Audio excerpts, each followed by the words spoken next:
in the ideology called libertarianism. And my heart goes out to them because they're really suffering these days, because they want us to believe that everything bad comes from the government, everything good is private, and that's never been the guiding philosophy. That's why they have a hard time. But now, as Intel is going to have 10% government and many other things, we live in a country that has, from the beginning, used the government to subsidize and expand capitalism without any exception, including, go back to the Boston Tea Party. You have a revolution, which is certainly a major government undertaking by Mr. Jefferson and Hamilton and Washington and all the others. And that was done because they were angry at the economic constraints that followed from being an unimportant corner of the British Empire. And so they fought for independence so they could expand economically without those constraints. They fought two wars, 1776 and again in 1815, 1812, 1815, and in effect forced the issue by becoming independent. And then they went on a binge. I want to remind people, their human beings lived here. We had an indigenous population. The government undertook to kill them. We did an ethnic cleansing that was paid for by the government, organized by the government, and managed across the entirety of the 19th century by the government. This was an enormous subsidy in which the land taken from the indigenous people was given out to the European. I mean, you could not have a more governmental dependence. And that's before you get to building railroads and canals and all the rest. So there's never been a real issue about the government supporting capitalism, but there has been an anxiety about it. And that's what's shifting now, and I'll get to that in a moment. What was the anxiety? The anxiety is that private capitalists are nervous. They want the government to subsidize them. They push for it. They want the government to lower their taxes. They push relentlessly for it. But they're nervous because governments, especially in the United States, have had to face an endless demand of the American people to enlarge the vote, to give more and more people the right to vote. When we began as a nation, only white, propertied males had the right to vote. In other words, the great American Constitution is a document that, excludes the vast majority of adults from the vote, from suffrage. If you widen suffrage, then there's a problem for capitalists, because the risk exists for them that the mass of people who are much more numerous than the capitalist employers, just a footnote, the U.S. Census today classifies 3% of Americans as employers. The rest of us are not. Therefore, the risk exists that the vast majority who are not employers might use the vote to elect people who would do what those folks want rather than what the 3% of the capitalists want. So instead of seeing a reduction of taxation on corporations and the rich, which is what we've seen over the last century, we would have seen the opposite. And we would be a completely different country if that had happened. So there's an anxiety, and you see it most in the ideology called libertarianism. And my heart goes out to them because they're really suffering these days. because they want us to believe that everything bad comes from the government, everything good is private, and that's never been the guiding philosophy. That's why they have a hard time. But now, as Intel is going to have 10% government and many other things like the bills that were passed, the enormous money given out to chip producers by the federal government. I mean, tens of billions of dollars and on and on and on. What are we seeing?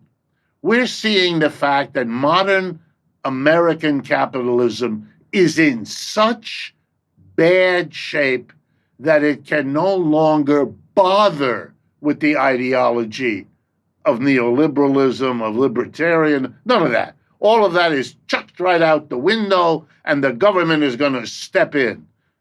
If you impose a tariff, that's government intervention. It means you don't have confidence in the market. You don't believe in the price the market finds because you're interfering with that price by slapping a tariff. And look at the president. He slaps it on virtually everybody in the whole world. This is market intervention on steroids. All that ideology is out of the window. And now let me tell you, by conclusion, why I think that's happening. It's not just that the United States is in economic difficulty. It is. The Chinese have caught up and are now ahead of us in the chip game. The attempt of the United States to stop them, to slow them, the attack on Huawei, which is their the Chinese number one chip producer, and so on. None of that worked. None of that stopped the process of China catching up and surpassing. But that's not the only issue. China is important in another way that Americans can't face, that they handle with denial. The Chinese have grown faster than the United States for the last 30, 35 years. Year in and year out, their economy grows 2 to 3 times faster than the United States, which is why they've caught up and why they are the great competitor. And how did they do it? By a massive governmental intervention in the economy. Roughly half the economy in China is the government. The other half is private capitalists. So the Chinese have proven in a way that even America now has to face, that if you want to grow quickly, for whatever reason, China is the model. Government massive intervention is the model. And that's what they're doing.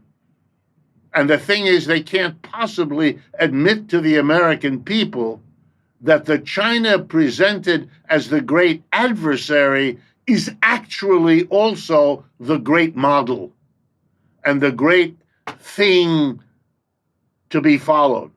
Does that mean, finally, that the United States will now catch up or outcompete China? And the answer is no, because the investment of the government here has always been and will continue to be haunted by that anxiety I spoke of a couple of minutes ago. The risk that the more you give the government, the more the mass of people whose taxes sustain the government will demand some say. It's not just that the government takes a position in Intel. What happens when there's a struggle between Intel and its workers? Which side will the government's 10% be on? Will it be on the side of the managers, 3% of the people, or the mass of us, 97%? That risk will hamper even what the government does, and the Chinese, therefore, don't have much to worry about. You have Elon Musk with maximum theatric cutting government programs. in the name of efficiency, the implication being all of these things should be done by the private sector, which everyone from Vice President Vance on down celebrates and talks about. So there we have the conventional ideological nod. We're cutting back on the government. But at the same time, they've allocated $170 billion for ICE over the next 4 years. I mean, that's a staggering increase in the government's intervention, as you can see by what ICE is doing in Los Angeles, in D.C., the mobilization of the National Guard now to enter into major cities. Yes, it's political, but it is also an expansion of government intervention. So on the one hand, we're really concerned about the deficit. Yeah, but on the other hand, the big, beautiful bill that was just passed worsens the deficit, worsens the national debt. So there you see they're cutting and expanding and cutting. But is there a method to it? Oh, yes. And you've pointed to one huge aspect of it. Everything having to do with the military is untouchable. Republicans, Democrats overwhelmingly have lined up to give them a bigger and bigger and bigger budget. Will they come up with a new strategy? Yes.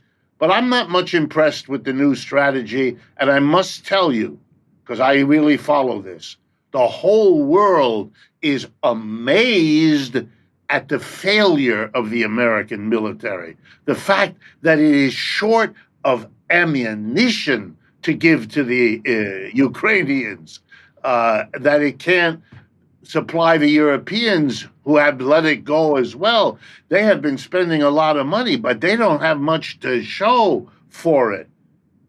You know, it's a military incapacity that is a bit more obvious these days.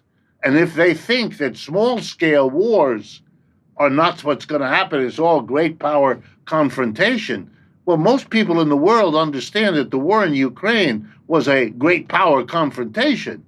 Ukraine was simply the unfortunate locale and the unfortunate fighters, but it was U.S. versus Russia.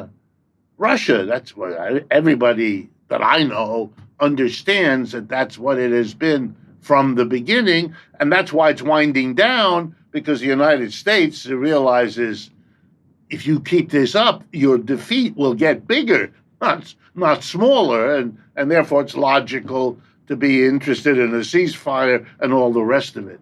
So I think what you're seeing, my guess is the growing interference on the grounds of emergency. The Intel Corporation, by the way, also over the last few days accepted an enormous capital infusion from a Japanese bank. So you begin to see that something as central to the American future is becoming dependent on foreign money. And you know, Mr. Trump celebrates the Europeans are going to pour in $600 billion, and the Chinese, you know, those people are not going to be unwilling to demand power over decisions if they have that kind of position. Part of the United States government getting involved is to block that. How are they going to control that? If SoftBank puts that money into Intel, what's the counterweight to that?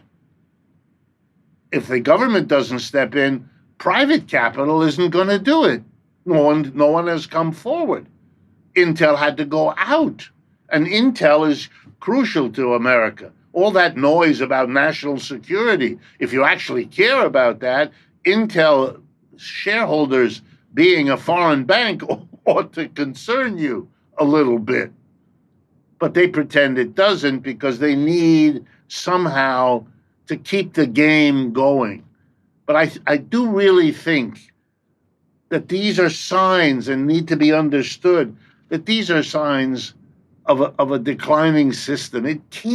You cannot rely on your military. It's the oldest lesson in the world.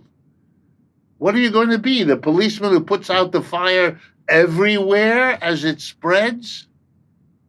You can't do that. You have got to deal on many levels, or else if you put all your defensive eggs in the Defense Department basket, oh, you will be sorry. Here's a statistic that overwhelms me.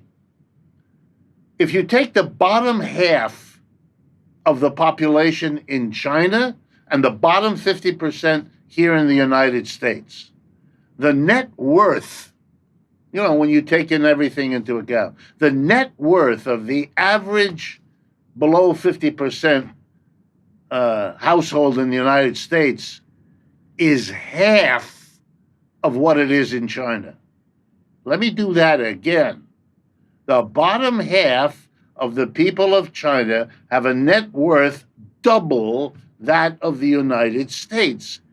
Now that is a staggering statistic. How, as this slowly becomes knowledgeable, people learn about, how are you going to justify the American capitalist system to the bottom half of your people as that statistic becomes known and the effects of it in the standard of living, in how people dress and eat and move becomes known? I think you're going to see that having not attended to that, having not done something about that, is much more dangerous than the latest aircraft carrier, drone technology, or anything like that. 偷偷告诉大家，我最近发现了新法宝 Royal Face 逆时奇迹系列，它有活肤露、全效精华，还有精华霜。尤其我皮肤比较偏干，所以我非常的注重保湿。保湿做得好，肌肤自然丰润。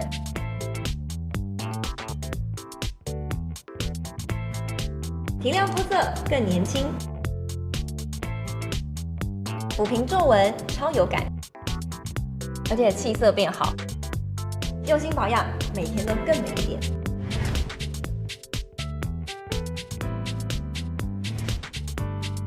美吧。